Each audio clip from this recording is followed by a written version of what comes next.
Welcome to Francis Collins School. ¿Cómo están, queridos alumnos? Bienvenidos nuevamente a nuestras clases online de razonamiento verbal. El día de hoy vamos a hablar sobre la pragmática. Vamos a hacer un pequeño repaso sobre el término excluido. Recordemos antes cuál es el valor del mes, patriotismo. La frase, nadie ama a su patria porque ella sea grande, sino porque es suya.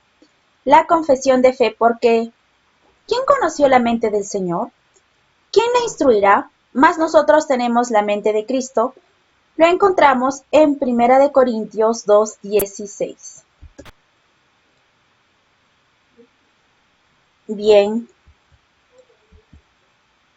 Vamos a recordar entonces que la semana pasada hemos hablado sobre la pragmática y trataba más de cómo entendían los mensajes las personas, ¿sí o no? Cómo lo que tú quieres transmitir a las personas, en qué tono quieres hablarles, ¿no? Si estás molesto, si estás feliz, ¿qué les das a entender con lo que dices? De eso habla la pragmática. Y tenemos funciones comunicativas, o también llamadas las funciones del lenguaje.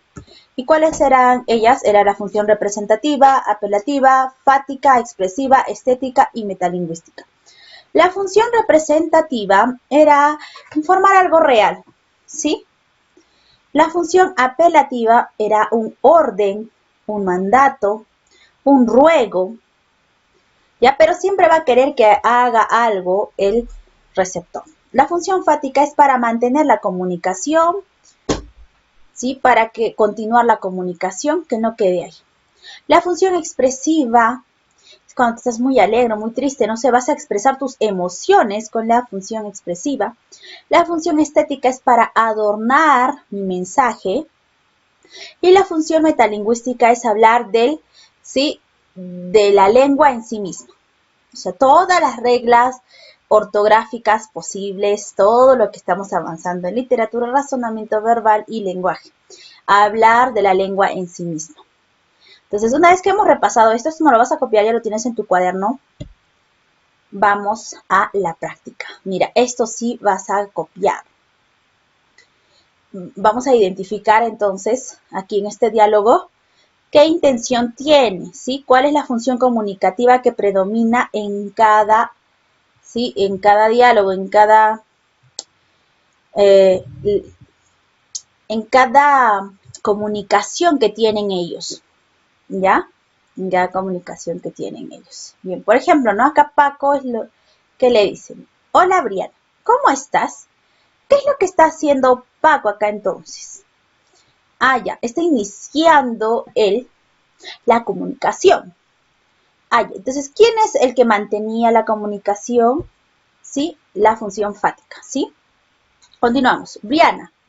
Bien, Paco, le dice. ¿Y tú? Hace frío, ¿verdad? Ya, aquí le está diciendo algo real. Cuando dice algo real, puede ser también la función referencial, o también ustedes no lo tienen como función referencial, ¿no? Ustedes lo tienen como la función, se puede llamar referencial porque es algo que ya se ha mencionado, algo real, o simplemente puedes llamarle función representativa.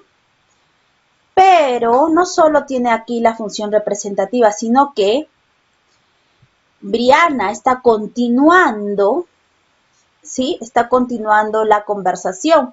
Por lo tanto, también tenemos aquí ya la función fática, ¿sí? Puede ser función fática y representativa. Y dice, sí, bien frío, le dice. Hoy está a 7 grados afuera. Ya, aquí le ha dicho clarísimo, clarísimo, algo real, algo que está pasando. Esa es la función representativa. Como te dije, se podía llamar referencial, informativa, ¿sí? Ustedes lo tienen en su libro como función representativa. Ya, ahora Briana le dice, también va a nevar. Amo la nieve. ¿Qué está haciendo ahí? Ah, está expresando sus emociones, sus sentimientos. Por lo tanto, tenemos la función expresiva. Paco dice, yo no la amo, pero bien. ¿Estudiaste para nuestro examen de español? ¿Qué es lo que está haciendo él? Está manteniendo la conversación, ¿verdad? Ya, porque si no ahí ya quedaba la conversación. Entonces es la función fática. Y Brianna responde, sí, ¿cuál examen? No sabía que había un examen. Ah, aquí que tenemos la función representativa, le está diciendo lo real, lo que está pasando, ya no sabía. Entonces Paco le dice, jaja, mientes, ¿no?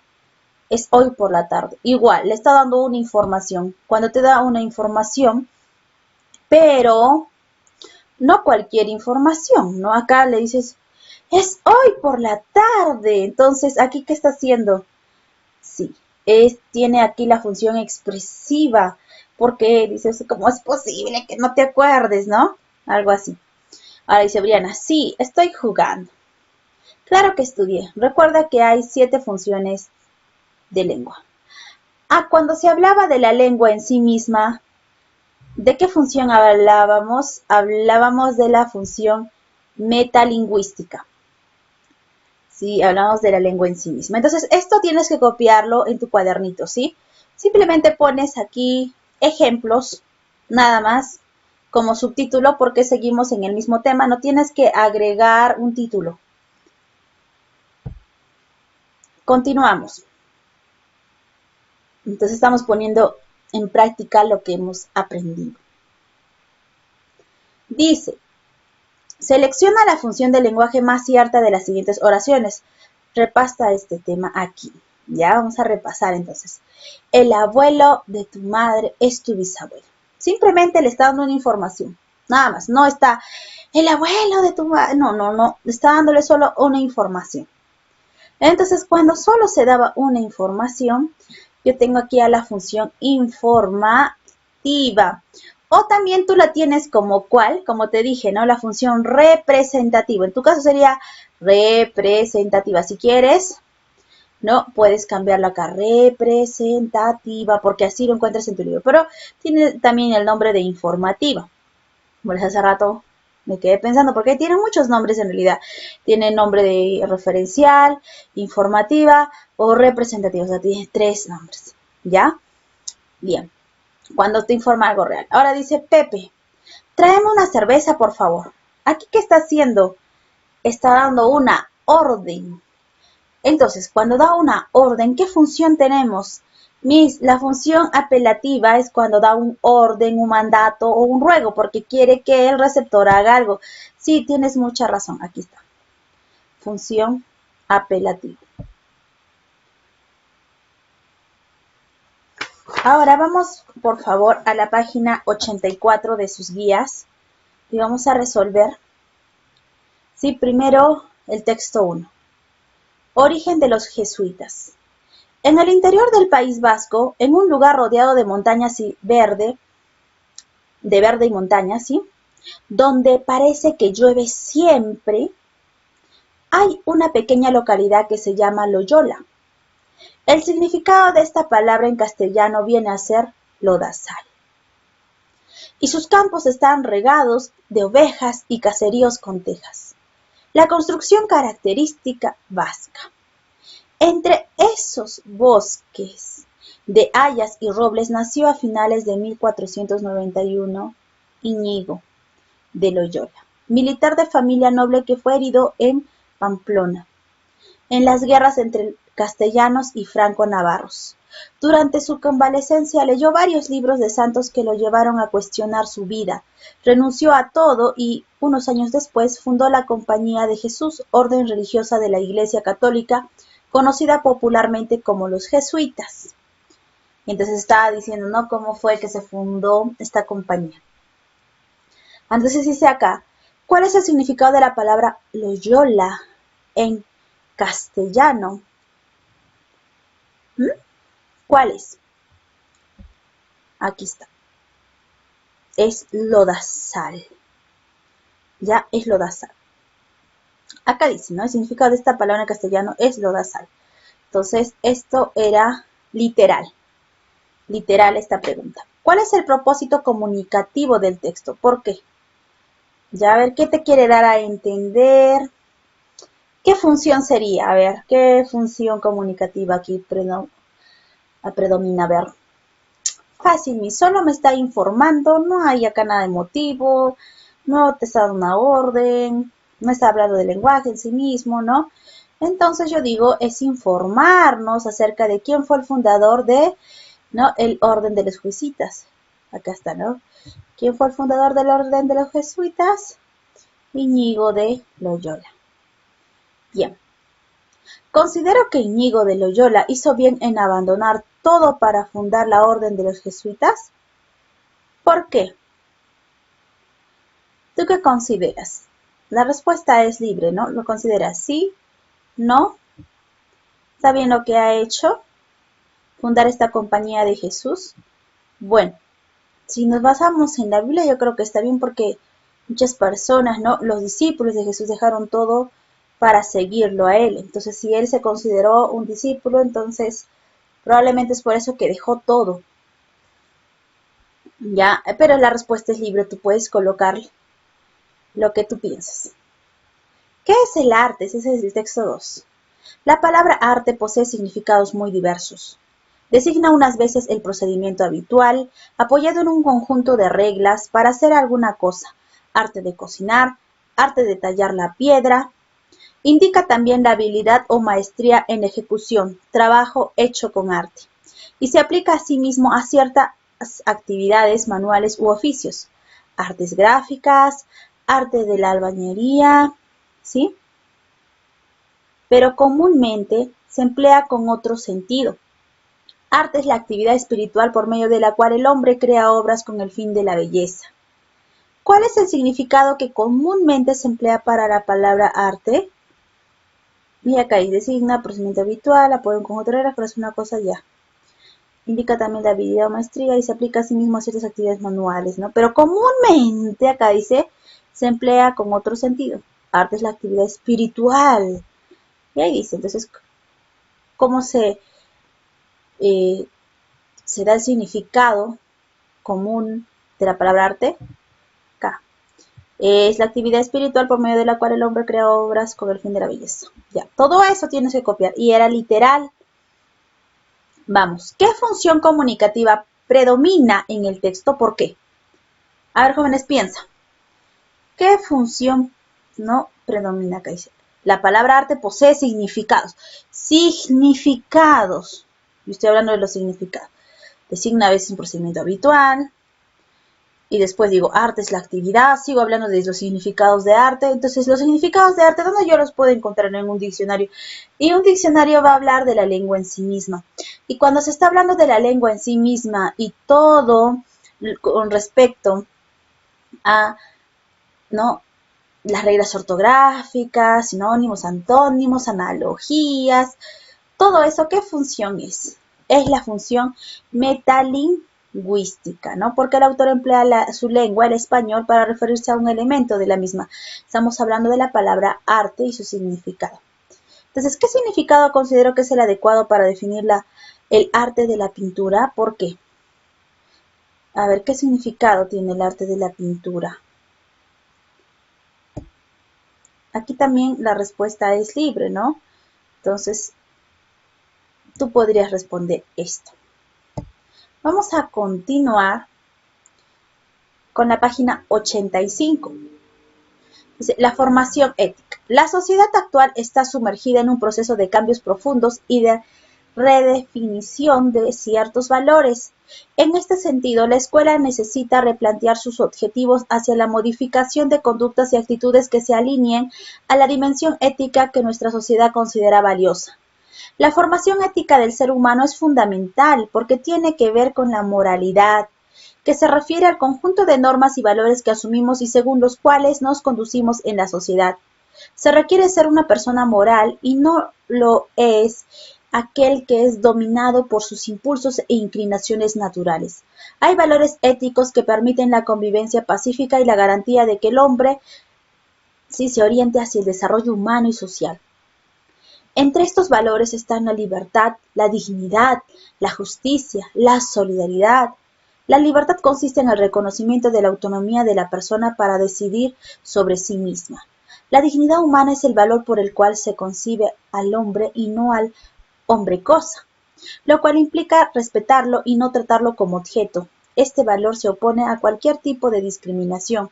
La justicia exige igual trato en el reparto de bienes, recompensas y sanciones. Supone la equidad de derechos y deberes. La solidaridad se expresa en la cooperación, con el compromiso de contribuir a la solución de los problemas que afectan a los demás. La puesta en práctica de estos valores ayudará a generar actitudes de tolerancia y respeto hacia los demás. Entonces, ¿qué valor desconoce la discriminación? Y acá dice, ¿no? La dignidad, dice aquí, este valor desconoce, se opone a la discriminación, la dignidad. Entonces, ¿quién no es considerado como una persona moral? Y también está acá, ¿no? Y no lo es aquel que es dominado por sus impulsos, por sus inclinaciones naturales. Entonces, aquel que es dominado por sus impulsos e inclinaciones naturales. También era literal. ¿Qué implica tratar al hombre como objeto? Porque acá dice al hombre y no al hombre cosa, o sea, hombre objeto. Es que tiene que ver ahí, ¿no? La dignidad, ¿no? Tratar a las personas como si fueran seres sin sentimientos. O sea, cuando tú no lo consideras digno, ¿no? De que puedas llamarlo ser humano, porque esta persona no tiene sentimientos y lo hacen, lo degradan, ¿no? Hasta la posición de un objeto. ¿Cuál es la intención del autor al escribir este texto? ¿Qué es lo que quería este autor? Incitar la práctica de valores en los lectores, ¿sí? Considero que una persona carente de valores puede desenvolverse de forma adecuada en la sociedad. Yo no considero, porque va a tener muchos problemas. ¿Sí? Las personas se dan cuenta cuando hay, ¿no? Sus colegas, sus amigos no tienen valores. Tratan mal a las personas, hacen cosas malas, entonces tiene problemas. Creo que los valores mencionados en la lectura se practican actualmente porque yo creo que se practican pero parcialmente, ya que cada vez se pierden más los valores, ¿sí? Pero hay todavía personas que lo practican. Creo que el autor logre algún cambio de conducta en los lectores.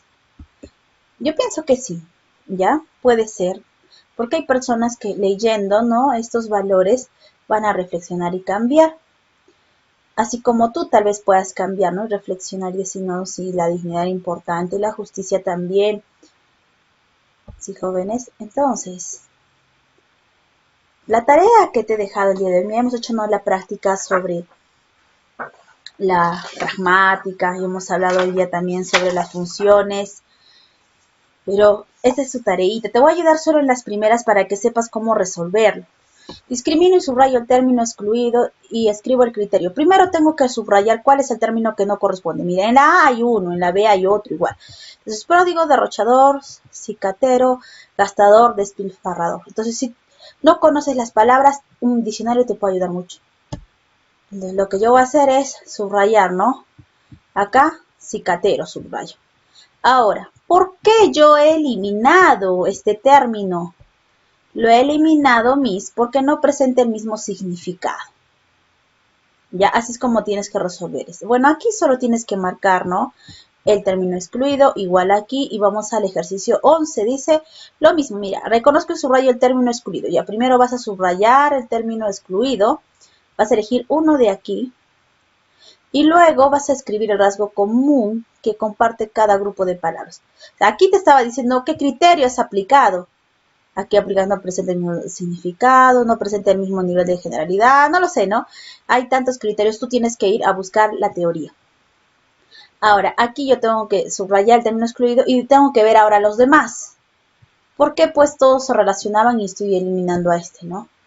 Ya, entonces, habitación, vivienda, morada, domicilio, residencia. Aquí habitación. Habitación estoy eliminando. Si yo digo qué criterio he aplicado, la generalidad, ¿no? ¿Ya? Pero yo estoy preguntando cuál es el rasgo en común. Todos son sinónimos, ¿ya? Sinónimos. Vivienda, morada, domicilio, residencia, todos son sinónimos. Solo habitación no es un sinónimo. ¿Sí? Y así tienes tú que resolver la B, la C, la D y la E, ¿no? Por ejemplo, ¿qué son Lima, Bogotá? Ah, mí son capitales, ¿ya? Pero ¿qué cuál no va? Fácil, joven. Sí, fácil. Ahora sí, como te dije, esa es tu tarea, ¿no? Vas a copiar el contenido de las diapositivas, solo hay un cuadrito en amarillo, resuelves la página 91, ya te ayuda con las primeras. Y no te olvides que el día de hoy puedes ya estar presentándome el resumen de las 3 obras que les he dejado en plan lector. O bueno, si no, todavía tienes hasta la fecha que es jueves 16, ya que como cambiamos de jueves a viernes, pero no hay problema. Puedes presentármelo también el día de mañana que es jueves. ¿Sí? Jóvenes, entonces nos vemos la próxima clase. Dios los bendiga.